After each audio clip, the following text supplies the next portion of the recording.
A través del Acuerdo Gubernativo 139-2025, el Ministerio de Gobernación anunció la creación del Comité Presidencial para la Reactivación Ferroviaria, COPREFE, con la intención de atender las necesidades turísticas y comerciales por la red ferrovial del país. El comité funcionará de forma temporal, tendrá a su cargo 8 funciones para la promoción de la mejoría ferrovial del país con el objetivo de reactivar las líneas de transporte. Dentro de las funciones resalta apoyar en la coordinación de acciones entre dependencias del organismo ejecutivo y otras entidades autónomas y asesorar en la toma de decisiones sobre conformidad con las buenas prácticas y estándares internacionales en materia de diseño y planificación. El COPREFE estará liderado por el presidente de la República junto a las carteras de Comunicaciones, Cultura, Finanzas, Defensa Nacional y CGPLAN. Este será ad honorem sin recibir remuneración adicional por la asistencia a las reuniones convocadas, que serán una vez cada 3 meses. Qué interesante esta creación del Comité Presidencial para dicha reactivación. Realmente es una posibilidad y es algo que podremos ver, Fernando, que el tren en Guatemala puede estar en funcionamiento, porque sabemos y hemos hablado de alternativas también de transporte por lo complicado que ya es poder circular, y lo necesario es también tener otras alternativas, otros medios. Y el tren, pues bueno, ha sido un proyecto que te podría decir viene ya de varias administraciones que se ha tratado, pero ¿por qué no se ha logrado hacer efectivo? La respuesta es más que simple: falta de voluntad política. Y puede ser muy interesante, definitivamente. Te digo, analizar la historia ferroviaria de nuestra Guatemala data del siglo XIX y fue evolucionando en un matiz de hacer a Guatemala en algún momento muy competitiva en aquel entonces, con un sistema que conectaba obviamente los puertos, puerto a puerto, y el traslado de café, banano, que en aquel momento pues eran los productos que realmente manejaban la macroeconomía del país. Tuvo su declive en el siglo XX y a mediados del siglo XX, y por supuesto inicios del siglo XXI, que termina toda esa historia que empezó con una empresa que hay que leer historia para comprenderla, que se llamaba IRCA. Y el IRCA abarcó durante décadas una potencia económica en el país muy interesante, porque naturalmente pues era, desde la perspectiva del comercio, un monopolio de transporte que tenía acaparado pues el sistema de carga y el sistema de pasajeros. Mientras funcionó, obviamente se generó una gran riqueza que movía, el dinero que movía el sistema ferroviario era increíble en aquella época, pero la misma evolución de la modernización fue haciendo que se generaran más carreteras, se generaran otro tipo de opciones, el transporte extraurbano. Podía llegar a lugares donde el tren obviamente no te iba a prestar el servicio de llevarte a la puerta de tu casa prácticamente. Claro. Al final del IRCA se pasa al, yo no sé si tú te recordarás del famoso FEGUA. Y FEGUA pues fue una intentona del gobierno en aquel entonces, en el siglo XX, de hacer que todavía, ¿verdad?, se pudiera reactivar este sistema ferroviario. El problema es que FEGUA hereda de IRCA un sistema obsoleto, un sistema abandonado, y entonces más que hacer algo que realmente fuera viable, pues solo fue una herencia de deudas y una herencia de problemas que hizo que FEGUA realmente no pudiera realmente sobresalir. Hoy pensar en esta reactivación necesita voluntariamente hacer estudios de prefactibilidad y de factibilidad, hacer estudios de impacto ambiental, que ahora es parte de nuestra ley ordinaria en materia de este tipo de proyectos. Si no veamos el caso de México, ¿no? Que exactamente, el Tren Maya. Y te digo, al final México, estamos hablando de una gran diferencia en generación de potencialidades que necesitan tecnología y recursos, que México obviamente nos triplica en capacidad a Guatemala. Y la intentona, esta está muy interesante, muy buena, pero escuchábamos la nota, es momentáneo, va a ser solo de un tiempo. Qué bueno que va a ser ad honorem, ¿verdad? Que no van a haber recursos ahí puestos, pero el hecho de que esté liderado por el presidente de la República me parece interesante. Y sin embargo, tenemos que entender que esto conlleva muchos parámetros que se deben cumplir. Uno, obviamente, todo lo técnico, logístico que se necesitaría para activar el sistema ferroviario en el país. Ojo, no se va a utilizar ese sistema de rieles que hoy se encuentran en esos trenes ahí en el centro cívico, porque eso solo es un pedacito donde te llevan a turistear y qué bonito, solo a recordar a quienes en su momento pudimos subirnos a un tren. Te digo una cosa, ahí es donde ves la diferencia generacional entre tú y yo.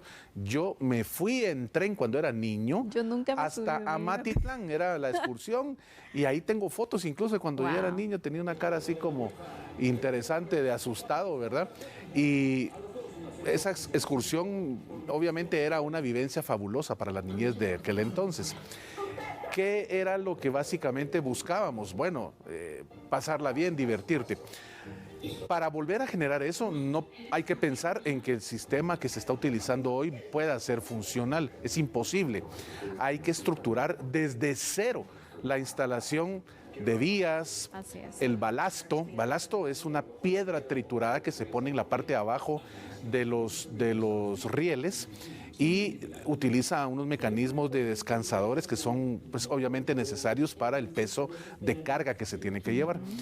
Es un proyecto que necesita una inyección de dinero increíble. Muchísima inversión. Te estoy hablando de miles de millones de dólares porque hay que empezarlo desde cero. Y pues obviamente si está esta mesa para comprender el proyecto, ojalá que pueda ser una realidad. Te digo sinceramente, de aquí a mediano, largo plazo. En un corto no se podría. No, definitivamente. Esto de verdad se tiene que hacer toda esta evaluación también, la inversión que tanto el Estado puede invertir también, porque Claro. indicadas, ¿no? Realmente es prácticamente montar todo de nuevo. Desde cero. Porque Así ya ha es. pasado muchísimo tiempo, aparte de ello también tiene que ir con la vanguardia también que necesita, porque incluso en los sistemas ferroviarios y en todo, de verdad, obviamente hay cosas que del siglo pasado para acá ya hay una diferencia total y obviamente también se tiene que pensar en un sistema innovador, ¿no? Entonces creo que es un tema que puede llevar varios años de poder entonces planear cómo se podría estructurar, en cuál sería la ruta también. Exactamente. Es un tema bastante grande, pero aquí lo importante es que se empieza a pensar en algo más, hacer algo diferente, porque Distinto, aquí tiene que ser desde cero. y lo hemos hablado, en muchas ocasiones se quieren hacer cambios, pero haciendo lo mismo. Entonces aquí tenemos que ver opciones, tenemos que ir pensando en otros horizontes, ir proyectando al país también para el futuro, porque imagínate, en lo que estamos actualmente, en el sistema de transporte en nuestro país, estamos colapsando. ¿Y qué va a pasar en los próximos años también? Claro. Porque la población sigue creciendo, necesitamos el parque aún vehicular más. sigue creciendo. Exactamente, entonces realmente se tiene que pensar en esas opciones.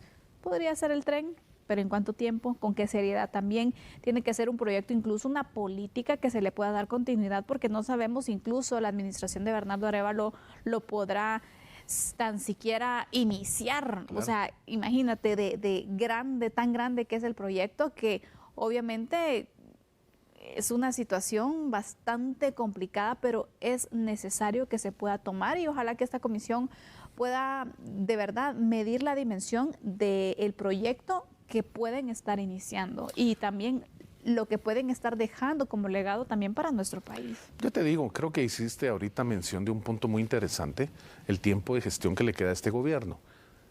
Este tiempo, si mucho, te aseguro que puede servir solo para generar el estudio de prefactibilidad. Solo con eso te estoy diciendo que es un gran trabajo, no solo en materia de recursos, sino en materia de la experiencia técnica que se necesita, tener a gente que de verdad conozca el tema de esa ciencia ferroviaria, que no cualquiera, tienes que tener sistemas operativos que son muy importantes.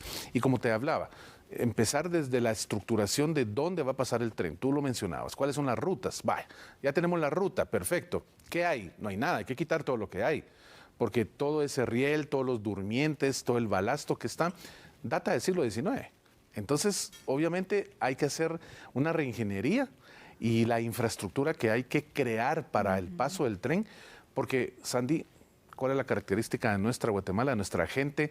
Si tú le dejas un paso libre a un sistema ferroviario en donde hay riel, en donde hay material que pueda ser quitado y vendido en aquellas chatarreras que sabemos en dónde se ubican, te digo una cosa, no dura ni 6 meses el sistema ferroviario aquí en Guatemala. Entonces hay que pensar en esos sistemas de seguridad, pensar obviamente no en esos trenes que tenemos ahí que datan de hace un par de siglos, sino que hay que pensar en esos vagones nuevos que tú ves, por ejemplo, cuando vas a Japón, cuando vas a Asia, cuando vas a países en Europa, incluso el sistema ferroviario de Estados Unidos, el de México, que es muy moderno, ¿verdad? En Sudamérica también tienes países que realmente, mis respetos en ese esquema. Guatemala es un país que lamentablemente nunca tuvo personas en el ámbito administrativo político que pensaran a largo plazo. Jamás se pensó en que íbamos a ser de este tamaño en materia de población, porque territorialmente seguimos siendo los mismos, ¿verdad? En función de las mismas calles, carreteras que nos tienen colapsados por lo mismo. Y nunca se pensó desde hace cuántas décadas en que pudiésemos llegar a ser un país con esta densidad poblacional tan grande y esta densidad vehicular que realmente nos tiene atascados. Entonces, veamos qué es lo que dice esta mesa. Interesante realmente el proyecto, pero hay que realmente tener los pies sobre la tierra en función de que en Guatemala este tipo de proyectos realmente necesita gente que no vaya con la mentalidad de hacer piñata los recursos y por supuesto que se le cambie la vida al Chapín. Yo te digo una cosa, me gustaría más ver algo más en concreto, como un cambio en la estructura en la infraestructura vial y que pudiésemos pensar que en esta gestión se termine con puentes nuevos, con carreteras nuevas, con túneles nuevos. Ahí te digo una cosa, qué bonito, esto podría tener otra visual, pero lo del tren va para largo plazo. Sin duda alguna, así que hoy ha sido uno de los temas destacados, por eso lo queremos presentar aquí con ustedes y tratar estos aspectos también que son relevantes del proyecto que le hemos mencionado. Con esto haremos una pausa, regresamos enseguida con nuestro segundo análisis.